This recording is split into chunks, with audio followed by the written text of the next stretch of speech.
Unboxing time! Medyo matagal-tagal tayo nag-unbox. Pero bago tayo mag-unbox, batiin ko muna yung mga laging nanonood ng ating video. Salamat sa inyong lahat sa laging yung panonood. At patuloy nyo lang pong suportahan ang 31 Shue Avenue. Doon po sa mga bago, mapapanood nyo po yung mga video namin, unboxing, at iba pa. Sa page po namin sa 31 Shue Avenue Facebook page. May YouTube channel din po kami, Instagram and TikTok. So magandang umaga, magandang hapon, magandang gabi, saan man kayo naroon. Welcome kayo sa 31 Shue Avenue. So before ko i-unbox ito, hingi muna ko ng paumanhin sa mga na-delay na delivery. Meron po tayo sa BC, sa PEI, isa sa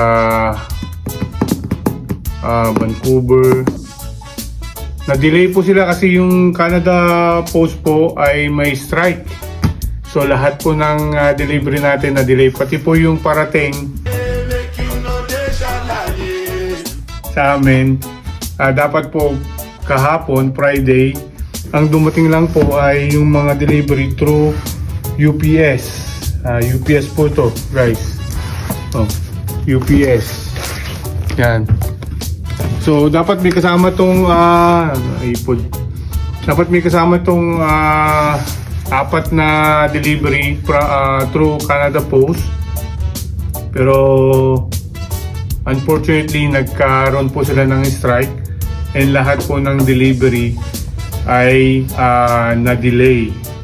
Yung incoming at saka yung palabas, delay po sila. So humingi po ako ng paumanhin sa ating mga customer, like I said nga kanina, Halifax, Vancouver, BC, asan pa ba? Saan pa yung isa? Basta ilan din yung delivery na yon. Yan yung mga for delivery, hindi po namin muna i-deliver kasi nga yan, pakita mo yung mga i-deliver sana natin. Hindi po namin may deliver kasi ano pa kami sa UPS, yung Canada Post po natin account ay baka hindi mo natin gamitin kasi nga may strike sila. Anyway, let's proceed po sa ating unboxing. Isa lang po yung box na dumating kahapon, so ito lang po ng ating i-unbox. Ang umorder po nito, ang kasama po nito yung delivery kahapon na na-delay, dalawang Blundstone na boots, winter weather ang ano niya, pero meron po tayong delivery from isa sa store dito sa, I think this one is from USA. Special order po ito kasi wala kami makuhang size dito sa Canada. This is Yeezy 350 V2. Check natin. Pero before natin i-check, let's throw the box muna, yung ating tradisyon. Yan. Throw the box! Isang box! Yan. Kasi na-delay. So, ito po ay size 7 men's.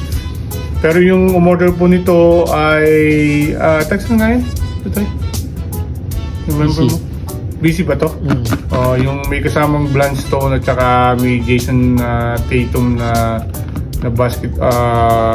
basketball shoes. So, apat yung sapatos na in-order na. Isa to, kaso na-delay pa nga yung Blundstone sa kahapon dapat yung dating. Hindi pa natin alam kung kailan dadating. So, pasensya na po. So, yan. Ito yung Yeezy 350 Beluga. Alam natin kung ano ito. Yeezy 350 Beluga. Ito na lang ang kuhanin natin. So, alam niyo naman po itong colorway na to. Yan. Yung kanyang lace po ay reflective, lalo pag yung madilim. Yan, Beluga, ang ganda. Ikot lang po natin.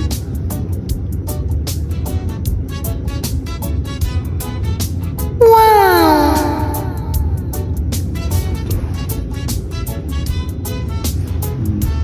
Brand new. Yung ilalim. Yan. Boost. Easy boost. Ang ganda nito.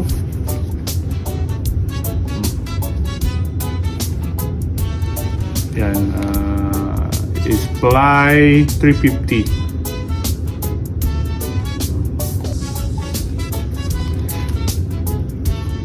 So ito lang naman po yung ating delivery. So, yung may tag.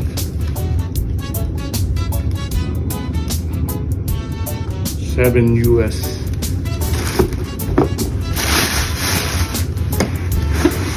And guys, so ito lang pong ating may unbox ngayon, isang order, isang pair ng sapatos. Pero yung order po ng ating customer is 4 na pares. 2 Blundstone na boots, winter weather yung boots niya. I think yung number niya is 1391 if I remember. And then 1 Beluga size 7 men's, but yung customer natin ay 8 women's. And then 1 Jason Tatum na basketball shoes. So ito pa lang po yung dumadating, and hopefully po dumating po yung ating rest of pairs of shoes as soon as possible. Sana po magkaroon na po ng kaayusan ng Canada Post at matapos na po yung strike at ma-deliver po sa atin yung mga sapatos. Again, humingi po ako ng paumanhin sa mga naghihintay ng ating order. Pasensya na po kayo. Yun lang po, hindi natin inaasahan, nagkaroon po ng problema ang Canada Post po. Sige. Front door open. So hanggang dito lang po, and God bless everyone. Thank you.